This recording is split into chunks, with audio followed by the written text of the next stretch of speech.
Let me guess. You've tried to quit social media, junk food, and procrastination. Yet, here you are binging videos on how to quit bad habits. Don't worry, I've also been there. In this video, I give you 5 proven ways on how you can beat bad habits. Hello everyone, and welcome to my YouTube channel. My name is How to Above. And if you're somebody who's trying to level up in life, whether they be in school or your general health, well then, you're in the right place. Everyone says that you just use willpower in order to quit a bad habit, but here's the truth. Habits run on dopamine loops. We do something because we enjoy doing that something. Here's how a habit gets formed.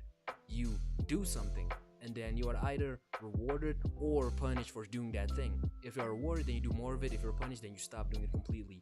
The thing about these bad habits that you're addicted to right now is that you've been rewarded with dopamine, the chemical in your brain, the feel-good hormone. You've been rewarded with dopamine, so now it feels good when you do that habit. That's why you continuously do that habit.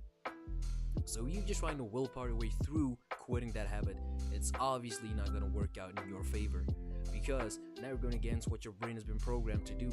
Wait, this something actually feels good that I do. Why should I stop doing it for something that's not as good to do? Example being exercise. If you quit maybe binging episodes of your favorite anime to go exercise, and obviously your brain is gonna think like, wait, what? I quit that thing that actually felt good for this thing that feels bad. Of course it's not gonna work. So that's the thing. Dopamine loops. You first gotta understand that before we can get into the rest of the video. And that's step number 1. Understand that habits run on dopamine loops. I gotta give you guys a mindset shift first, because this is a how to above video. Instead of thinking how to stop doing a bad habit, instead think who would never do this bad habit, and just be like that person. Every action you take is a vote for the type of person you wish to become. This is a quote by James Clear in Atomic Habits. Lie to yourself. At first it might seem uncomfortable thinking that I want to be just like How to Above, and How to Above would never do this bad habit, so I'm just gonna be like I'm not gonna do it.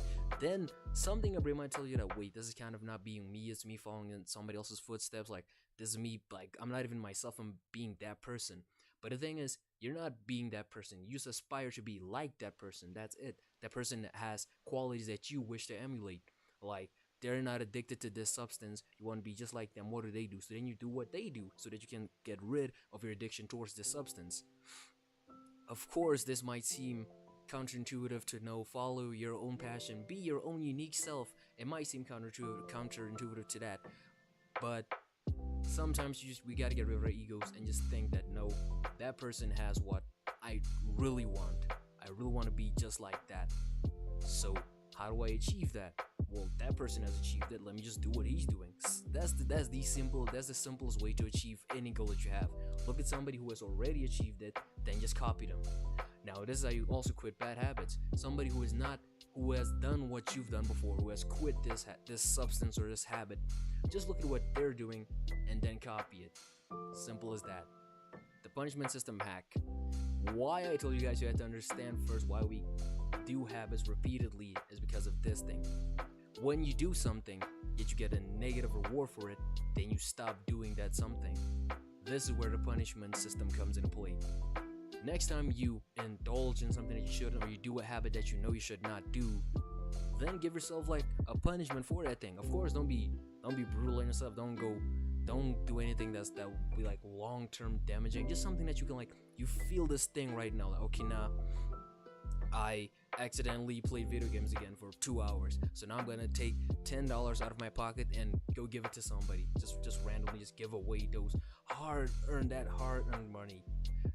This tricks your brain into thinking that, wait a minute, I thought that doing this thing would feel good, but now I actually feel bad for doing that thing. So now your brain is gonna want to do less of that thing so that it doesn't get punished anymore. This way, it doesn't feel like an uphill battle for you to quit that bad habit, because now your brain is on your side, also thinking that no, this is a bad habit because every time I do it, something, like I get a bad feeling, something bad happens. So now your brain is gonna want to do less and less of that habit. Nature hates a vacuum. You're used to your usual schedule where when you come home from school, you play video games for 2 hours. Now, you just want to stop playing video games altogether. Your body's not gonna like that. Your brain's gonna think that, wait, what? Now what am I supposed to do with all this free time? Let me just play video games, I don't have anything else to do. That's why we fill that block of time that we used to allocate towards our bad habits to now our good habits. Instead of thinking, oh, remove these bad habits, instead think, oh, replace these bad habits. Something bad that you did in the past, replace with something good that you want to do now. Maybe you want to get into fitness, so then you put exercise there. Maybe you want to get into reading, so now you put reading in there. Maybe you want to get good at your schoolwork, so now you put studying there in the block of time that you used to allocate to that bad habit. Because when you have a vacuum of time that's not filled by anything, your brain hates boredom. It hates it, because now you're just there. Nothing's happening. Okay. No dopamine release is happening, so now your brain's its cravings get even worse now that you're not doing anything at all. So now it's gonna want to do that bad habit even more than what you would have previously if you had just done the exercising or the reading part. So instead of leaving an open vacuum where you used to do your old habit, instead fill that block of time with something productive. Remember, nature hates a vacuum. The fifth point is actually something that I was super hesitant to talk about because just of the concept of it. But I'm gonna start it off with a quote that I'm pretty sure most of you guys watching will agree with. You are the average of the 5 people you spend the most time with. So if you're 5 in a group and 4 of you play video games all day, every day, guess what do? That's why the 5th step on how to quit bad habits is to not surround yourself with people that push you to do those bad habits. This might mean that longtime friend of yours that you've known since like kindergarten, but he's doing something that you don't want to do anymore, or his life trajectory is in a direction that you don't want to go towards. Then you're gonna have to be the bigger person and cut that relationship because it's not good for you. It sounds selfish, it sounds heartless, but you gotta keep in mind, nobody's gonna force you out of that relationship. Nobody's gonna come to you and say, hey, cut this friendship, you go that way, you go that way.